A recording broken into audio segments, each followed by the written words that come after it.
If you've ever wondered about intermittent fasting, you're not alone. A lot of people are talking about it now. I started intermittent fasting in 2011 and noticed a huge difference in how I felt. And this is based on some of the very early research on what fasting does for you.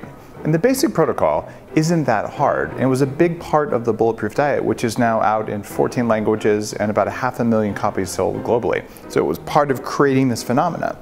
And all you have to do is have dinner, preferably before it gets dark, and then don't have dessert or anything after dinner, go to bed and wake up.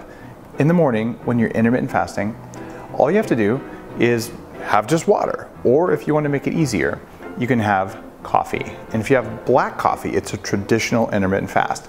And caffeine in coffee can double ketone production, and the goal of intermittent fasting is to kick your body into fat burning mode and to allow your body to not digest protein, not digest carbohydrates, so that what ends up happening is your liver, your pancreas, can take all the energy and use it for repairing your body to increase something called autophagy, which is when your cells clean themselves up.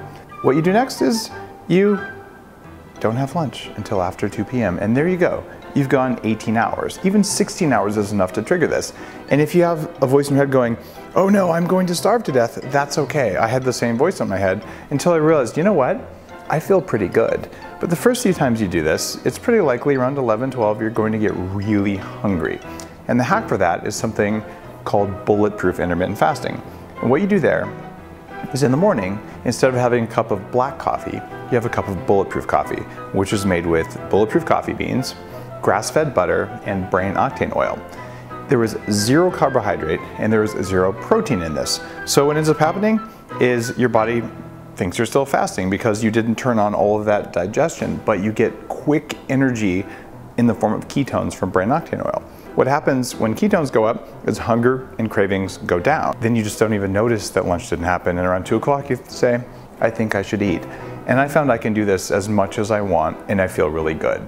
I recommend if you start intermittent fasting that do it a few times a week. You don't need to do it every day.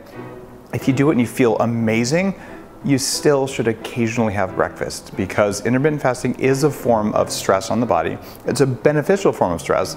You can work out too much. You can also intermittent fast too much. Regular, unending intermittent fasting tends to have a negative effect on women that can be manifested first in sleep.